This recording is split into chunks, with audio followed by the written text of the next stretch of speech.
Bien aimé, shalom, shalom partout, vos amis, na katina, bandako nyonso, balie nyonso, bozali kolanda, un jour une parole, ezali moko ya ba, moyen moko, zamba pesi biso pona eko exaucté, kolendisa, libota na nzambe, na kolamusaka libota na nzambe, na koyeba, tina ya existence na bango, tina ya vie na yo, po ete bato ebele, ti lelo, azali kosambela, mais azo comprendre te, nini nzambe azozela pa na ye, pe nini pe ye ezosenga fo azwa comme en tant que l'enfant de Dieu.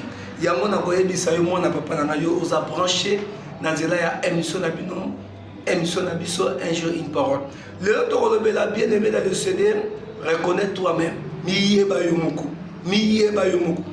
Bible lobi na biso, apôtre Paul lobi biso na 1 Corinthiens chapitre 13 verset 1. Lorsque j'étais un enfant, j'ai parlé comme un enfant, j'ai pensé comme un enfant, j'ai raisonné comme un enfant. Mais lorsque je suis devenu grand, j'ai fait disparaître tout ce qui était de l'enfant. Donc ça veut dire, quand vous avez moi, na miye bagité, na zo tambola kateke mwana, na zo raisonner comme la mwana, on ne sauve mwana, mais tant na koli, bien aimé, na bungisi bo mwana, na ebso na tongo, mwana nzambe, place ozo na ndaka yeba na nusa, yeba na nusa. Ozala rasu n'importe qui te, ozala rasu ndeko ba yeba ki lobiti, ozala rasu ndeko te ba ko sakadela, ba ko yiba yo, ba ko zo biloko, ba ko sala nyoso balingi. Mais lelo, tant mo comprendre, o yebi mena que naza mwana nanza, na dimanche Jésus comme Seigneur et Sauveur a vinanga. Bien aimé, joie décision, ya ko revendiquer ba toka na yo.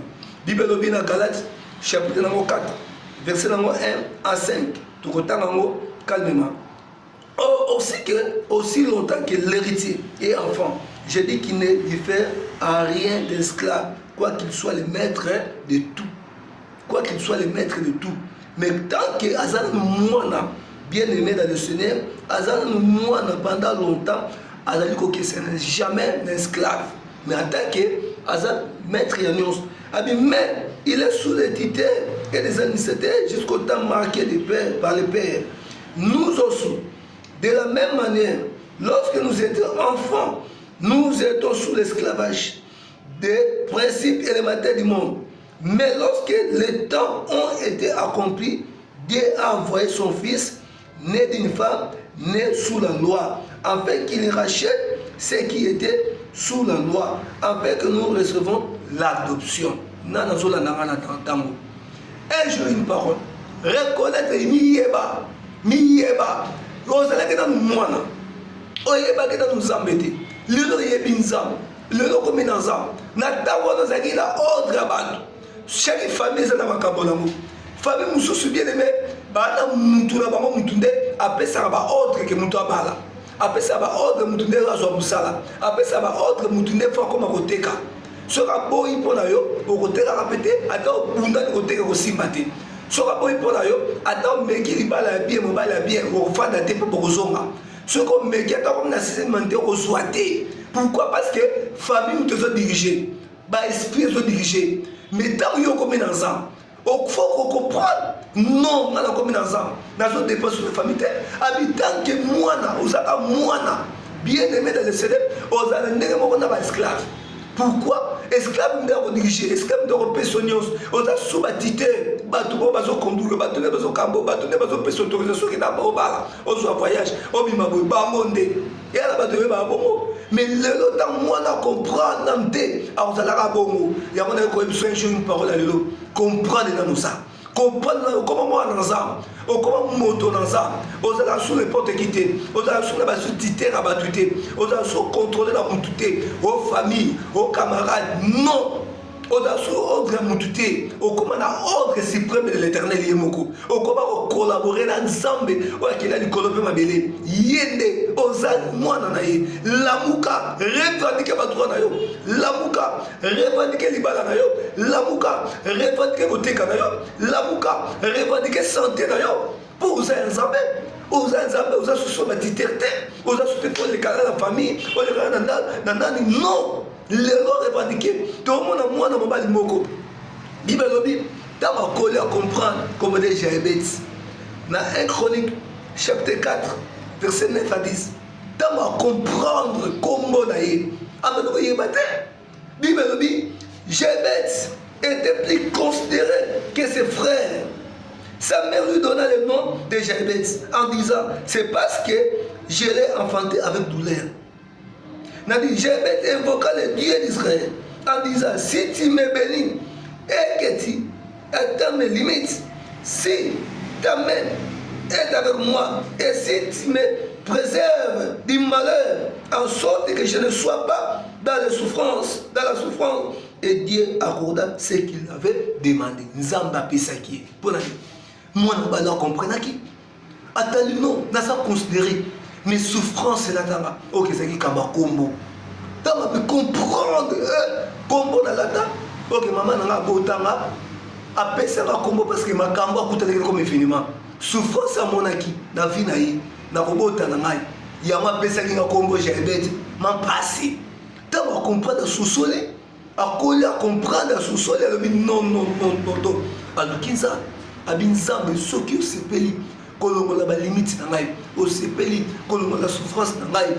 Bien aimé de le céder à l'éli dans ça, à revendiquer dans ça. Ça m'accorda qui guérison, ça m'accorda qui changement. Oh là, un jour une parole à l'élo. Bien aimé, miyeba, reconnais toi-même, miyeba, combo va pesa yo, c'est bien. Yango biso ba para tout ça bana mabe. Toujours aider bana biso te.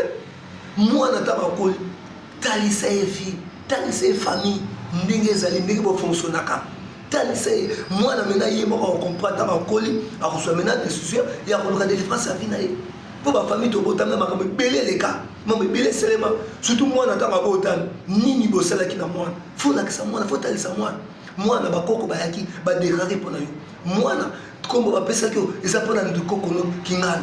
Tant que je talisa moi na comprendre na kokola aba non o eza nzela ya nzambe te eza likambo elianga eza kosa kombo eza kosa makabo basala tanza ki bébé moi na ko se pratiquer a ko lukanza mais ba para tout so yede ba na biso te un jour une parole à lelo comprendre ndenge oza comprendre na noza comprendre te ozaka subatite ozaka suba esprit o ba lona na vie otango zaki bébé ozaka subatite ya kombo ba pesa yo ozaka subatite bien aimé dans le CD ya place yo leka ya mono lotaka ndako no leka olotaka place otangela classe olotaka toujours banzela wana lamuka bébé okomi mwana nzambe lamuka revendiquer droit na yo tellement na prier revendiquer que na za droit ya kozala mari de nuit ya femme de nuit abala yoka oyo éviter naza droit ya ko récit naza droit ya ko seka ya on a émission na prière à lelo un jour une parole ya lelo reconnaître na nous ça mi yeba okoliti comme naza kanga misula na kala ba Seigneur Jésus Christ nandimi nazaki na ignorance na yeba kité nazaki na pongi mais lelo na lamuki à cause de la connaissance à maloba na yo.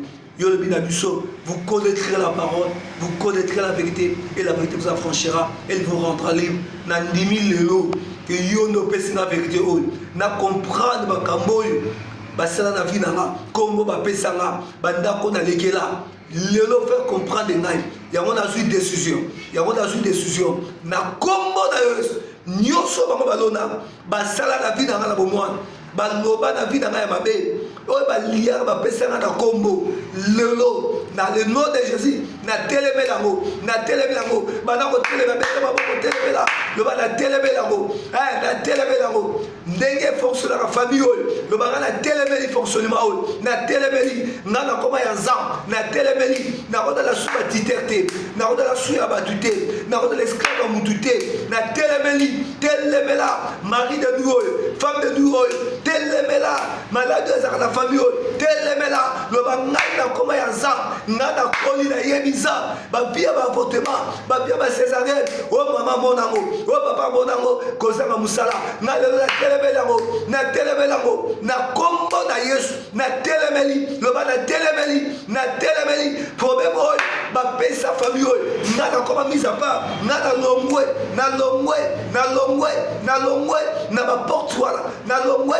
na balie wana na longwe na baloba na bango na se dégager na kombo na Yesu loba na okufa te loba na obala loba na oseka loba na osimba bana loba na kosimba bana loba na ozwa diplôme loba mulo ezanga na ozwa diplôme nanga loba mulo ezanga na oseka na da susu ba titerte na da susu na contrôle ya mutu te kombo na eza sanctifié vie dans été sanctifiée, l'ibala dans été sanctifié par le nom de Jésus-Christ, par le nom puissant de Jésus-Christ.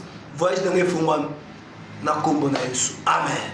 Zamba Pomolo, autour de un jour une parole, il y a ton malelo, tout le bi, connais-toi toi-même, miyeba yomoko.